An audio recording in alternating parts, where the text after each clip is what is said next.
Hi everyone. Today I wanted to talk to you about the words element, compound, and mixture, and how we can distinguish between elements, compounds, and mixtures, both if we're given a picture of the atoms or if we're given a chemical formula. So first of all, matter. Matter is anything that has mass and takes up space. That includes air. Kids often forget about that because they think air is too light to take up space. But air definitely has mass.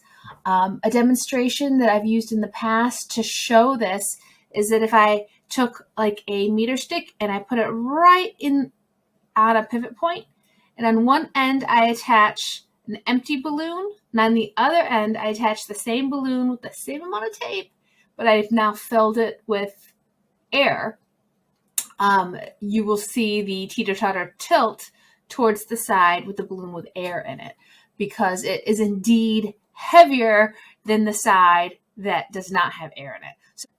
So air does have mass, and it obviously takes up space because it fills up the balloon.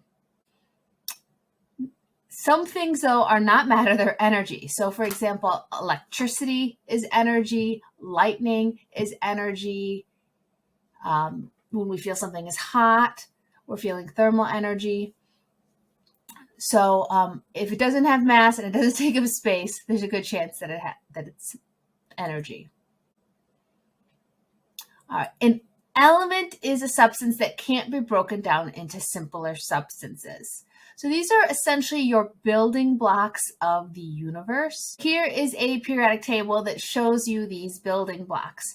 So we have hydrogen and potassium and titanium and carbon and oxygen and fluorine. So these are all things you've heard of before. And these are the elements, the building blocks that make up our universe. So an interesting story related to this is the story of alchemy. You may have heard of it. It was a pursuit in the Middle Ages where people were trying to make gold out of other material. And the kings would hire alchemists to try to make gold for obvious reasons, right? You know, they want to be wealthy. But they were doomed to fail because, see, look here, gold. It's number 79 on the periodic table. That means that you can't make gold. That it is one of like the basic Legos that make up everything else. So an element can also be defined one or more of the same atom.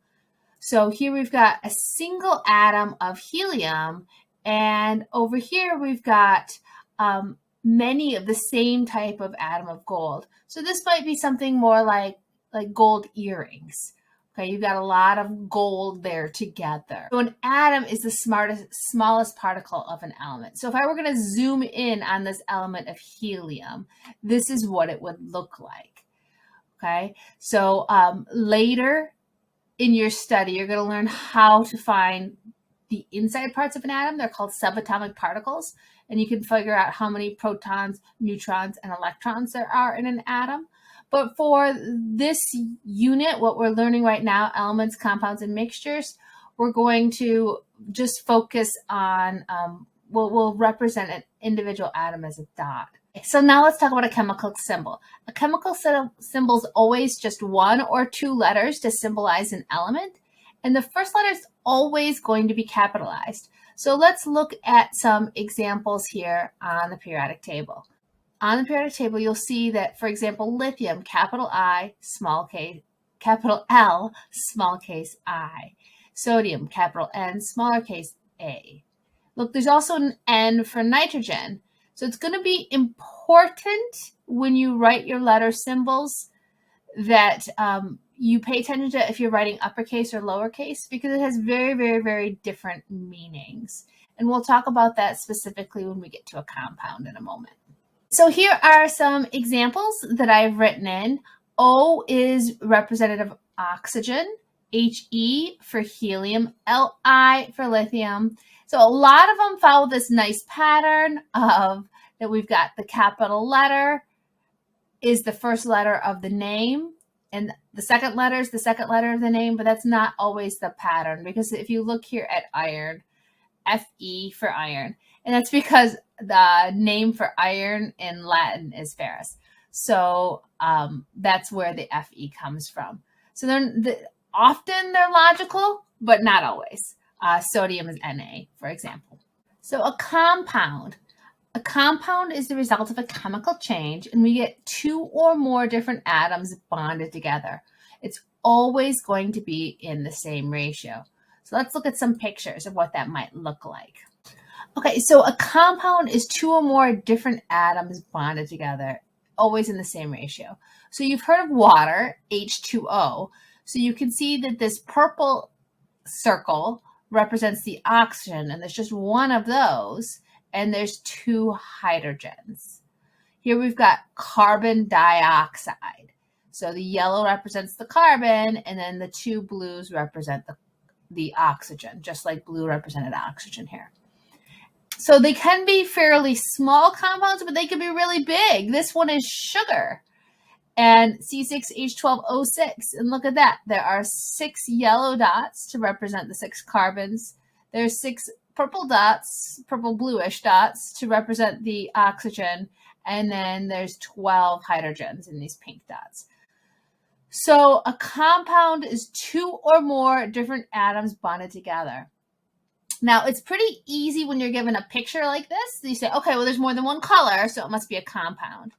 But when you're given a chemical formula like these, it also should be pretty easy to determine because you just have to count the capital letters. If there's more than one capital letter and they're written like all squished together, that tells you that we're talking about a compound. Okay, so here are some drawings of compounds. So we have water, carbon dioxide, and sugar. But here are some other examples. NaCl, that's table salt. Carbon monoxide, notice there's just one oxygen, where here there's two. This is a poisonous gas that could kill you. And here we've got baking soda. Okay, for any of them, you can tell they're compounds because there's more than one capital letter. So here there's a capital letter in sodium and a capital letter for chlorine. Here are also 2 capital letters, and this one has 4 different capital letters. So there's 2 or more different types of atoms bonded together, resulting in a compound. So a pure substance is something that cannot be separated without a chemical change, okay, or altering the properties in some way. So if we were to break apart water so that these atoms were no longer bonded together, we would end up with hydrogen gas and oxygen gas, which are very different than water. They're both flammable gases that you can like catch on fire. And when you put them together, you make a compound that puts fire out, right? Totally different properties. This one as well. If you were to break apart table salt into its elements through a chemical change, you would result in a metal that basically, like if you were to put it in water, it would fizz around and kind of explode. Where chlorine is a yellow-green poisonous gas. You put them together, both things that could kill you, and you make table salt. Okay. But it's considered a pure substance in itself because you can't separate it with just a physical change. Okay. What we're going to talk about now is a mixture. And a mixture is when the atoms are not actually bonded together. So you can separate it with a physical change. Okay, so here are some mixtures. This one here would be a mixture of 2 different elements. We got this green element and we got this yellow element. So maybe this is argon gas and helium gas mixed together. Okay, and now we've got a mixture of also 2 elements. It's just this element happens to have 2 atoms. So this could be, for example, oxygen gas likes to do that, where it's 2 oxygen atoms bonded together. So perhaps this is a mixture of argon gas and oxygen gas. Okay. Here also is 2 elements because you got this purple element, 2 of the same type of atom, and the pink is two of the same type of atom. And so this is maybe oxygen and hydrogen gas. And then here we've got again, an element that's the double pink, but you also have, maybe this is water, okay? Because you got two of one type of atom and one of another type of atom. So some other examples of mixtures would include things like salt and pepper, sand and nails, sugar and water. You can have 3 different things in a mixture, but the main idea is that you can separate it with a physical change. You don't have, because the atoms are not bonded together. So of mixtures, there's 2 main types, homogeneous and heterogeneous. The prefix homo means same, so it looks the same throughout. We can't really distinguish the different pieces. Examples would be lemonade, Kool-Aid, fog. A heterogeneous mixture, this prefix means different. So the parts appear very different. You can see the different pieces. So salt and pepper, dirty laundry would be examples of this kind of mixture. Okay, so elements, you will just have 1 capital letter, compounds more than 1 capital letter, and in a mixture, you're not going to see any capital letters because it's not going to be written as a symbol.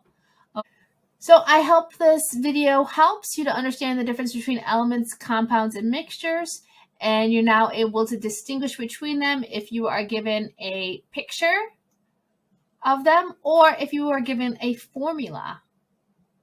Hint, you will never be given a formula for a mixture because you can't write it as a formula. You'd have to do like a plus symbol, like water plus carbon dioxide, like it's sitting in the same beaker.